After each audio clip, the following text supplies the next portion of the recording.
राजस्थान में 7 सीटों पर उपचुनाव का बिगुल बज चुका है। टोंक जिले की देवली उनियारा विधानसभा सीट पर बागी उम्मीदवार और सचिन पायलट के खास रहे युवा नेता नरेश मीणा कांग्रेस की टेंशन लगातार बढ़ाते जा रहे हैं। नरेश मीणा के चुनावी समर में उतरने से दोनों ही पार्टियों की जोड़ गुणा बाकी के समीकरण अब बिगड़ने लगे हैं। उपचुनाव में कांग्रेस से बागी होकर नरेश मीणा भी ताल ठोक रहे हैं। नरेश मीणा के मैदान में उतरने से देवली उनियारा सीट पर मुकाबला दिलचस्प हो रहा है। हनुमान बेनीवाल के ऐलान के बाद शिव विधानसभा से निर्दलीय विधायक रविंदर सिंह भाटी ने भी उपचुनाव में नरेश मीणा को समर्थन देने के संकेत दे दिए हैं। संभावना है कि वह नरेश मीणा का चुनाव प्रचार कर सकते हैं। रविंद्र भाटी के समर्थन के ऐलान से उपचुनाव में कांग्रेस के लिए टेंशन और भी बढ़ चुकी है। देवली उनियारा सीट पर उपचुनाव में निर्दलीय के रूप में ताल ठोकने के बाद नरेश मीणा ने प्रचार की शुरुआत क्षेत्र के 11 धार्मिक स्थानों पर अपनी पत्नी के साथ नंगे पैर मंदिरों के दर्शन करने के साथ जनता से समर्थन मांगा है।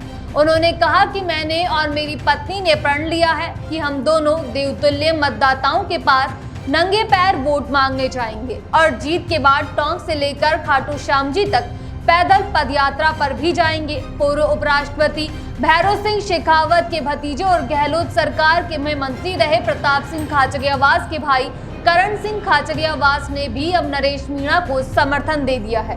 पूर्व उपराष्ट्रपति भैरव सिंह के भतीजे और गहलोत सरकार में मंत्री रहे प्रताप सिंह खाचरियावास के भाई ने भी समर्थन देते हुए कई बयान दिए हैं और उन्होंने कहा है कि नरेश मीणा को ये चुनाव जरूर जीतना चाहिए क्योंकि नरेश मीणा एक बेहतर उम्मीदवार है। कांग्रेस से बागी हुए नरेश मीणा ने क्षेत्रीय सांसद हरीश मीणा पर 8 करोड़ रुपए में टिकट बेचने का आरोप लगाने के बाद अब सचिन पायलट को लेकर भी बड़ा बयान दिया है। कांग्रेस से नाराजगी और बीजेपी से मिलने वाली चुनौती के बारे में बात करते हुए नरेश मीणा ने कहा कि राजनीतिक पार्टियां युवाओं की राजनीतिक हत्या करती है। अगर 2023 के विधानसभा चुनाव से पहले कांग्रेस मुख्यमंत्री बना देती तो राजस्थान में बीजेपी की सरकार नहीं बनती। नरेश मीणा के इस बयान से सियासत के गलियारों में चर्चाओं का बाजार भी अब गर्म हो गया है।